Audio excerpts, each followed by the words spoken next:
Good morning, everyone. It's Robert from On My Turntable. I hope you're having a great morning this morning. It is Thursday morning. As always, a coffee kind of morning. Hope everyone's doing well. I'm kind of chuckling to myself because I was naming off an album cover and I called it the wrong name. I'll explain that in just a second. Man, I got a lot of music to listen to coming up. Some fantastic VCLT from Jeff at Speaker's Corner. I love you, man. Thank you so much for that. That's just remarkable what you sent me. It's just surprising and shocked, and I need to return the favor, man. I just need to return the favor. Thank you so much. So I've got 4 albums from him to listen to. I've got this is where I was messing up. I was calling this Fusilli, the Spaghetti Fusilli. I was thinking of Seinfeld. I wasn't watching Seinfeld. This is Fugazi, the second Marillion album I'm listening to.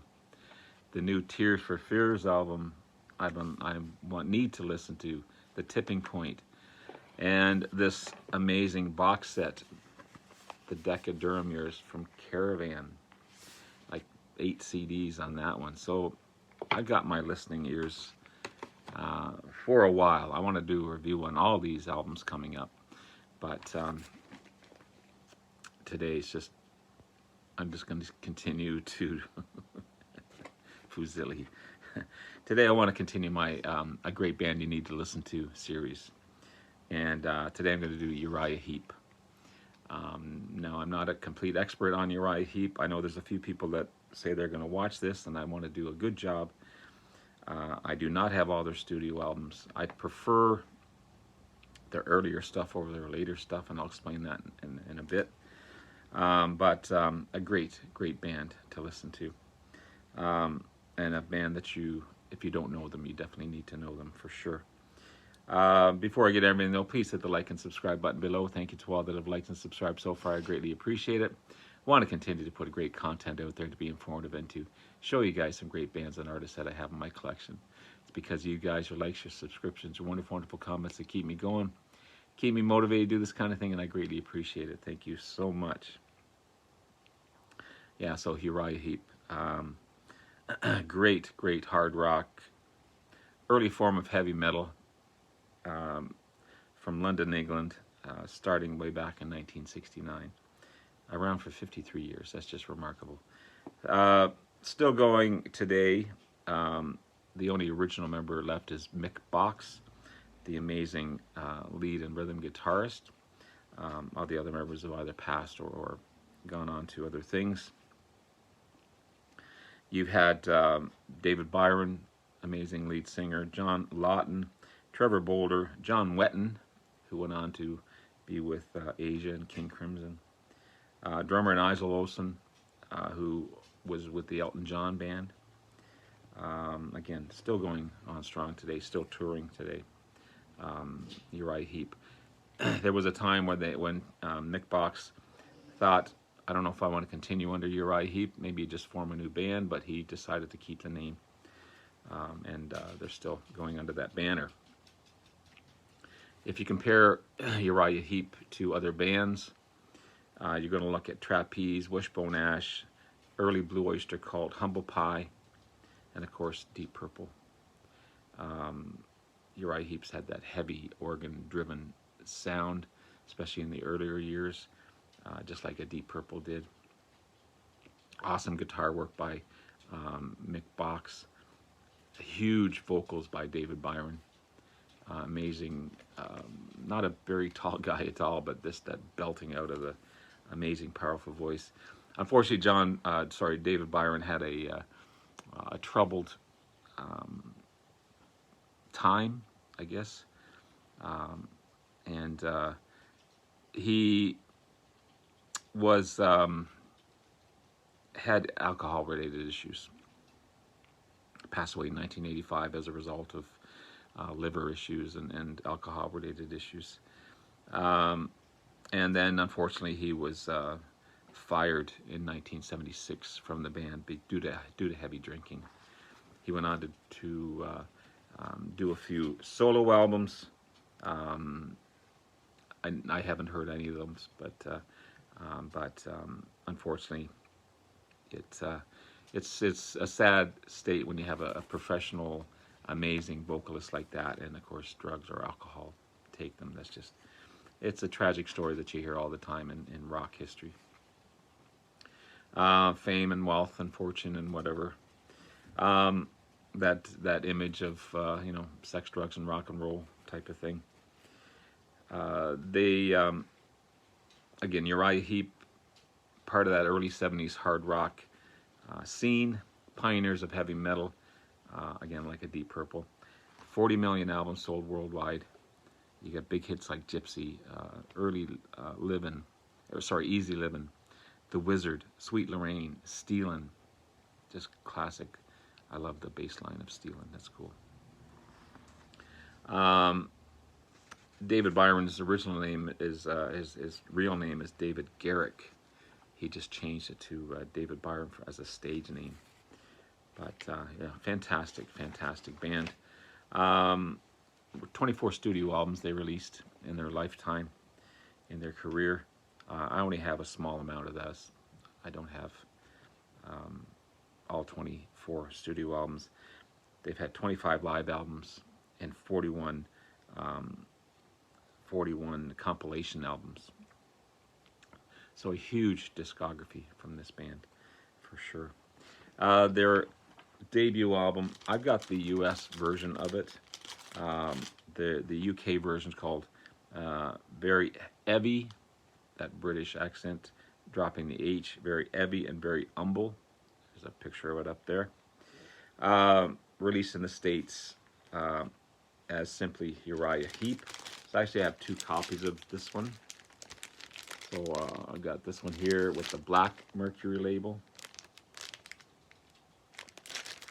And this one here, still on the Mercury label, but it's the original Mercury label. Both sound great. I've just kept both copies because I love this album. 1970 release, again, heavy organ driven, great guitar, drum riffs, David Byron's great vocals, a great mixture of heavy metal and progressive rock. They were a progressive rock band in some elements of their songs, for sure. You got David Byron on vocals, Ken Hensley on vocals and keyboards, Mick Box on lead and acoustic guitar and rhythm guitar, Paul Newman on bass, and also featured Nigel Olsson on drums before he moved on to join the Elton John band. But a great, great album. I love how it opens with Gypsy, rockin' track, heavy in your face track. Love Bird of Prey, another in your face track, and just overall, just a fantastic, fantastic album. And I'm happy to have both copies. The album covers are just slightly a little different. I don't know which is which, actually. This one doesn't say. This is a... Oh, okay, there you go. This is a Canadian pressing. This is a US pressing. That's what the difference is. There you go. I've had them for a long time. I just figured that one out. I don't have their second album, but I do have their third on CD. This is Look at Yourself. Great album as well. I love this album. This isn't a remastered. I wish I could find a remastered copy of this one, or even it on vinyl. I'd love to get that one on vinyl. That's a 1971 release, the third album. Last to feature bassist Paul Newton. One of their earlier best albums, more great heavy metal and prog rock. Look at Yourself, the title track. Hard drumming and organ-led track. I just love that organ sound of the earlier hard rock bands. I love I Want to Be Free. Great harmonies on that one. Tears in My Eyes. Some awesome, awesome stuff. Slide guitar work and well as that. It's almost a southern rock sound to that track. It's just so, so good. Their fourth album, 1972's Demons and Wizards. The cover's a little ring wear in here, but the vinyl itself sounds really, really good. Love this album. Fourth one, featuring the great track Easy Livin' on this one, and of course The Wizard. Gary Thane joined as a bass player on this one, and kind of changed the style of the music of the band as well. Also drummer Lee Keslake, so it gave them that different sound. Of course, when you get a new member of the band, they bring their own style to the band, and you know, give it their own take. So it changed a bit of the style. Still a rockin' album, still great. I love the opening guitar work on The Wizard and David Byron's voice. Man, him and Ian Gillan, you know, there's so many fantastic singers of the day. You got the rockin' track, Traveling in Time, such a good track. And Easy Livin', one of their best, in my opinion anyway. I know if you hear it on the radio all the time, but just got that cool hard rock rhythm to it. And then you got a southern rock style again with All My Life, almost a southern rock sound. So these guys kind of go all over the. So if you compare the Deep Purple is just a hard driving band.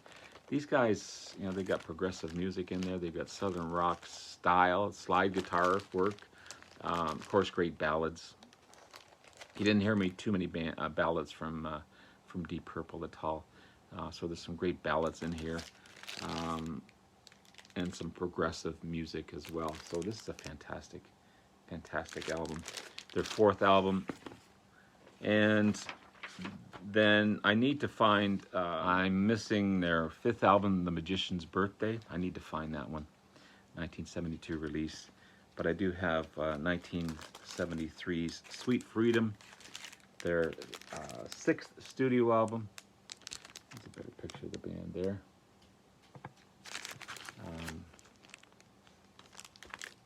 Great sounding album. But again, a slight change in style. More rock than it is heavy rock. You got Stealin', you got Dreamer. 7 stars, the singles off the album. Dreamer opens up, really great driving track. Love the opening bass run on and the keyboards on Stealin'. Again, great vocals, great track. Circus, again, another different sound to that one. Got some bongos going on, kind of jazzy as well. Pilgrim, hard and heavy. The keyboards shine, and it's one of the heaviest tracks on the album. Pilgrim is just a fantastic song on that one. And then I've got their 8th album, Return to Fantasy. Another great album. Return to Fantasy, the 8th album by the band, released in 1975. John Wetton, the new bass player. Of course, he played with Asia and King Crimson. Prima Donna and the title track are the 2 singles off the album. It's a harder edged album as well, so it kind of went back to their earlier times. Return to Fantasy, great opening track. It's a rocker of a track. It just, again, these guys have so many different styles. Just straight ahead rock and roll, not hard rock. And then you got Shady Lady, another rockin' track, a different track than their other stuff. Devil's Daughter, that's a cool track as well. And then more of a rock and roll album, as I said. And then Your Turn to Remember, it's a great blues-based track as well. So again, you got blues, you got rock and roll, you got progressive rock. These guys have so many styles in them. But a fantastic album. What's next? The 12th album, Fallen Angel. I love the cover of this one here. This also is on the this one's on the Chrysalis label this time.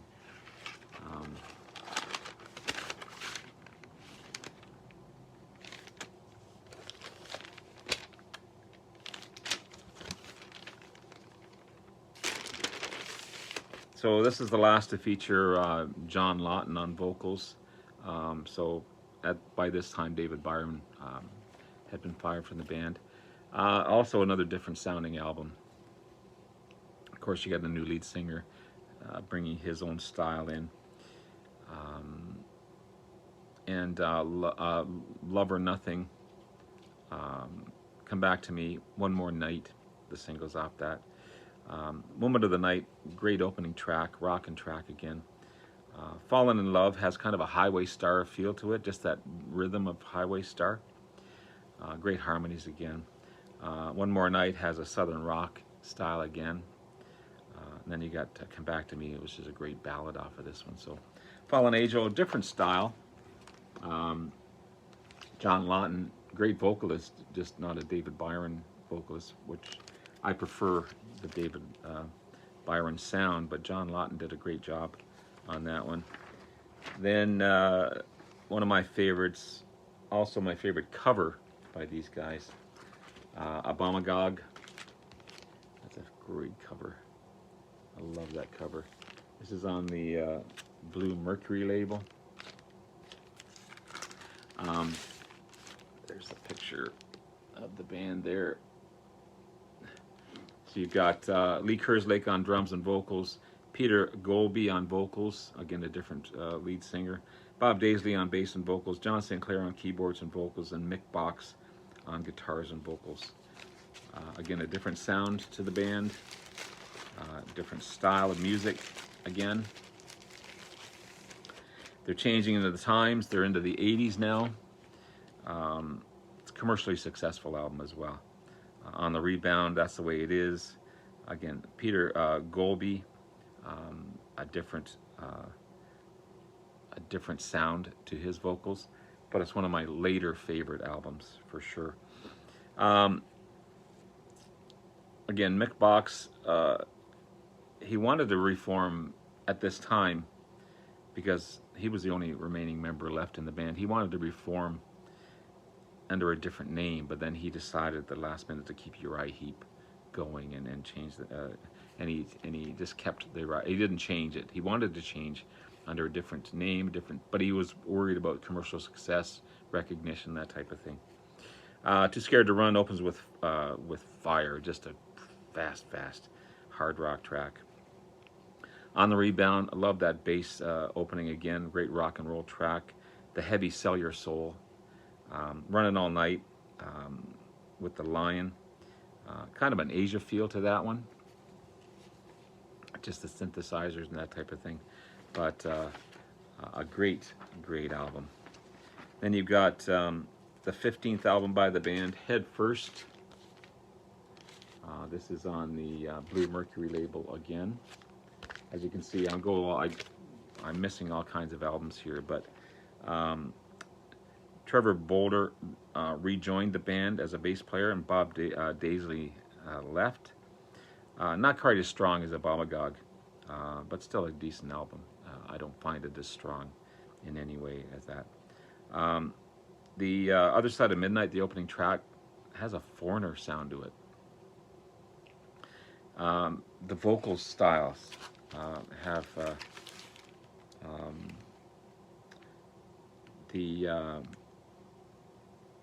Peter Golby has a just that Foreigner sound to his vocals. Sweet Talk, again an 80s Foreigners sound to it. Lou Gramm style vocals. Love Is Blind rocks. Red Light is a blistering track, one of the hardest on the albums. Again, not as strong as Abominog, but still a decent album. And then I have their last studio album that I have, the 16th album. This is Equator. Nice looking cover on that one as well. This is on the Columbia label. So this is a reissued copy of it. But you've got Nick Box on guitar and vocals, Peter Golby on vocals, John St. Clair on keyboards and vocals, Trevor Bolder on bass and vocals, and Lee Kerslake on drums. This would be the last to feature Peter Golby, and also keyboard John Sinclair. They'd leave the band, or were asked to leave. I can't remember which way that went. But you got Rockorama, Backstage Girl, Poor Little Rich Girl, Bed Blood, or Bad Blood, Bed Blood. Can't read my own right. Bad Blood. Rockorama has an 80s style.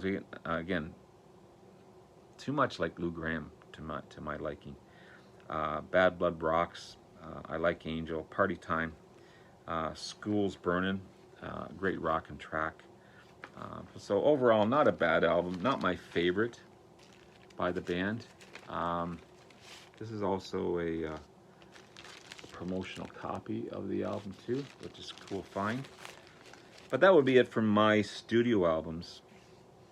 Of course, there's many more in between, but I do have a great live album. This is Uriah Heep Live, January 1973. Of course, you've got the great original lineup on this one. This is not a gatefold, unfortunately, but it's a double album. There's a picture of the band there, and some history of that. You got David Byron, of course. You got Ken Hensley, Mick Box, Lee Kerslick, Gary Thane, and just amazing stuff on here. You've got introduction, of course, Sunrise, Sweet Lorraine, Traveler in Time, Easy Livin', one of my favorite tracks, July Morning, Tears in My Eyes, Gypsy, another fantastic song, Circle of Hands, and then on side 4, Look at Yourself, Magician's Birthday, Love Machine, and then a rock and roll medley, which I'm not, you know, if they took that off the album, I'd be cool with that one. I mean, it's good. It's fun to listen to. I prefer their original stuff. But they do Rock and Roll Beethoven, Blue Suede Shoes, Mean Woman Blues, Hound Dog, At the Hop, whole lot of shaking going on in Blue Suede Shoes. But, you know, it's on there. It's part of their live act, but what can you do? So there you have it, guys. There's my short look at Uriah Heep. If I find any more in the wild, I'll definitely pick them up because they're a great band. Again, they've changed their style over the years, just like any band does. You can't stay the same. But you've got a whole mixture of progressive rock, hard rock, heavy rock, just straight ahead rock and roll, southern rock, you know, everything all mixed together. And still going today. So hope you enjoyed. Love you all. We'll talk to you again soon. Take care. Bye now.